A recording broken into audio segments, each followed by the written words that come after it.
Good morning, children. Today we are going to start chapter number 7, Indian economy.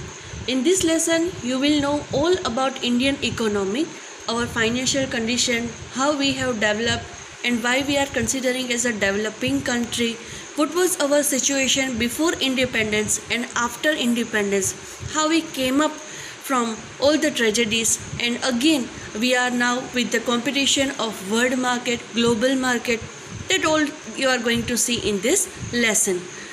Here you are going to learn about ancient India, Indian economy before independence, Indian economy after independence, characteristic of India as a developing economy. So let's begin the chapter.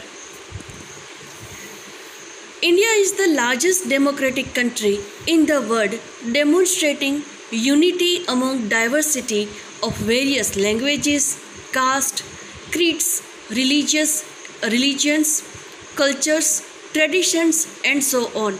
You are the Indian, right? And you know much more about India. Our India is unity in diversity. It is known for its unity in diversity. Why I am saying unity? Whatever may be the situation, say for an example, today's situation only, we all are suffering from the tremendous situation of COVID-19, and then also we have come up from this situation.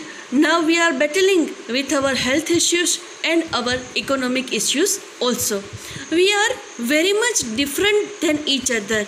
We are speaking many types of languages. We belong to different caste, creed, subcaste, religions, culture, tradition, many other things, right? State to state, people differs from each other, I can say. But then also, whenever the situation is coming, we all are one. India has unique identity with rich cultural diversity. Unique identity, right? We are different, then also we are one. We have our own cultural heritage that we as a legacy we have adopted from our forefathers, and we are carry forward with you. India was extremely prosperous and known for agriculture, traditional crafts and trade. This I am talking about before independence. You know, children, before independence India was considered as a golden bird. Why I am saying Sone ki chidiya, a golden bird? Because we were very much prosperous. India was not as you can see the situation now or before few years ago. India was completely different before independence, before the Britisher came to our country. When they came, they found that India was very much prosperous. There was much more they can take for themselves and for their country. So they came, they established here, and they took our all prosperous, and they became rich, and we became what we are today. India has extremely prosperous and known for agriculture, traditional crafts and trade. We were expert in all these forms. Because of rich resources of country, the Mughals ruled the entire nation between the 16th and the 19th century. You are knowing about as you have learned social science till 10th standard, you are knowing who were Mughals. They ruled over the country between 16th and 19th century. The French, the Portuguese and the Dutch people also ruled over some parts of the country for some time. When people came for trade purpose, right, they began relation with India by having the relation of trade with each other, and such a way they came and started settle here in India, and then after they started ruling over us. The British established their rule over India from almost 1757 to 1947. You can imagine that, beta, over 200 years Britishers ruled over our country. You may not imagine also what would be the situation of people living under this ruling system. East India Company established its rule for period from 1757 to 1858. and the British established its government in India from 1858 till the midnight of 14th August 1947. Till the midnight from 15th August 1947 we got our independence back just because of our freedom fighter. On 15th August, India became the independent country. Independent means there won't be any other people who can rule over our country, and we became completely independent. Situation was very much, I can say, it was the worst situation when Britisher left us, right? They gave us independence, but also hand over some challenges to come out, right? It was all depend on our leaders that time, Pandit Jawaharlal Nehru, then Sardar Vallabhbhai Patel. These were the pioneers who worked on our Indian economic and gave us position that we could have also our identity. So this was all about Indian economic before independence. Just glimpse only there. Now let's see in detail. Ancient India. The Indian civilization have emerged means begin from the influence of the invasion of the Aryan tribes and Indus Valley civilization. Now, this is our root, children, from where we have begun, how our civilization old. The Indian civilization have emerged from the influence of the invention of the Aryan tribes and the Indus Valley civilization. From the viewpoint of manufacturing activity, India was known for its cloth, its muslin, jute, indigo from pre-British time. We were known for this. We were doing trade in clothes, muslin, jute, indigo, etc. With the British invention, India got tea plantation, and even today India is known for its tea export. As you know that we are the, I think, global leader, we can say, in production of tea and coffee. Before the British period, India was known to have been rich in agriculture, industry and civilization. Economic concept of the ancient India. Let's see now how we have developed ourselves. Occupational structure. First one is occupational structure. Ancient India was predominantly an agricultural nation. The economy was mainly rural economy. As you all know that 60% of our national income comes from agriculture, and from beginning only we are known as an agricultural nation. Our economy is completely based on the I cannot say, but 60% at least depends on agriculture. If because of some natural calamity like flood, drought, if this activity is affected, then ultimately our national income is also get affected. And mainly, you know that village people are doing more this activity. Second one is agriculture.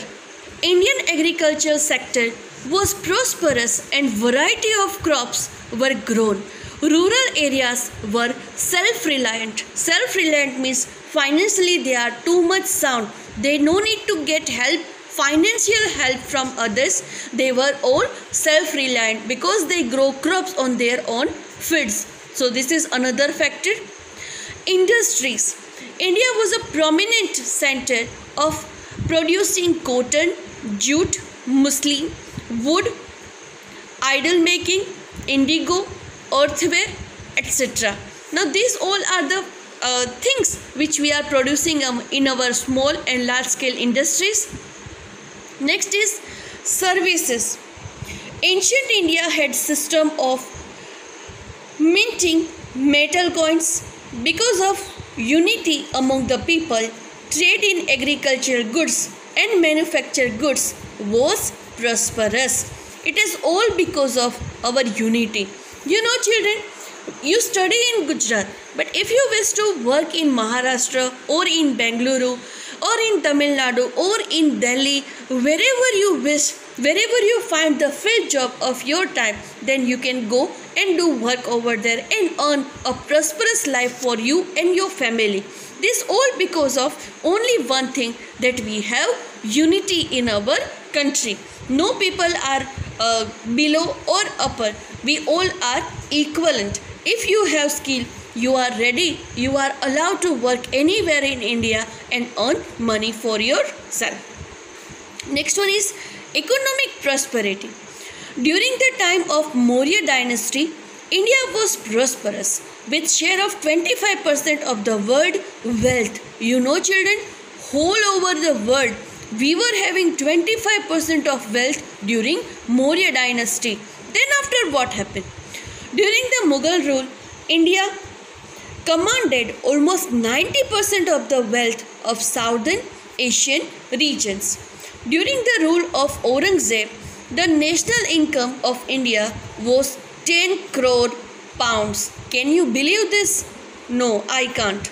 During the rule of Aurangzeb, the national income of India was 10 crore pound. At that time I am talking about, right? Thus the ancient age of India was a golden period. As I told you, it was our golden time during this centuries, many years ago, decades ago. So this was all about ancient India economic. Let's go ahead. Indian economy before independence. Before independence, during the British rule, the East India Company and later the Western rulers came to India for the purpose of doing business, for the purpose of doing trade, right? India was famous for trade in cotton, muslin, indigo, spices and metallurgy. We were making so many things out from metal. During this time, there was conflict among the foreign rulers to establish their own power in India. See beta, they came with the intention of trade with Indians, but when we show that when they saw that how much prosperous we are, that time they decided to get the overall command, overall power on India. So they started making plan for that, right? When the British established dominance, our resources were exploited and the ancient riches of India started eroding. Eroding means they started becoming poor. Dominance means when they started their power on India, they actually exploited means destroyed or misused our resources, and those who were rich people in India, they started eroding means they started becoming poor. However, Indian economy attained the following. Let's see. First, railway. British set up the railway infrastructure in India, and the first railway was started between Boribandar, present CST, and Thane, CST, that is Mumbai Central, right? It was known as Boribandar that time. Boribandar, present name is CST, Central, Mumbai Central, and Thane on 16th April 1853. By 1947, India had rail network of 53,000 km, benefiting a population of 68 lakhs. Roadways. The British also created a good length of roads in India by setting up the Public Works Department, that is PWD. Till today also this department works for construction. By the end of 19th century, there were a total of 278,420 kilometers of roads, which increased to 4,47,105 kilometers, of which 32% were concrete roads, right? Next one is banks. Private sector. Banks were started in 1770. Reserve Bank of India, RBI, was set up in 1935. That means before independence. By 1946, there were more than 700 banks in India. Next topic is social structure. Certain wrong social practices like prevention of female infanticide, then sati pratha, etc. were abolished during the British rule. You know this all evils of society very well. What was infanticide, then sati pratha. I can say that girl child or women were just like a load on the society. They were not respectful. Agriculture. Because of high revenue, zamindari system and other act of British, Indian farmers were exploited very much and they became poor. As I told you before in this lesson only, that how much our farmers were self-reliant, they were independent. But when the British started their power on our India, that time they just exploited each and every resources, right? Whether it is living or non-living, all were affected, and certainly and ultimately those who were self-reliant, those who were resourceful people for our country, they became poor. Rest topics we will see. After industrial revolution in Britain, Indian farmers were compelled to grow more indigo, but the British government did not waive off their loan and the farmers became debtor. Thus it deteriorated the condition of Indian farmers during the British rule. Deteriorated means became worst for Indian farmers. So this was the pathetic situation for the farmers during British era. Rest we will see in our next video. Thank you.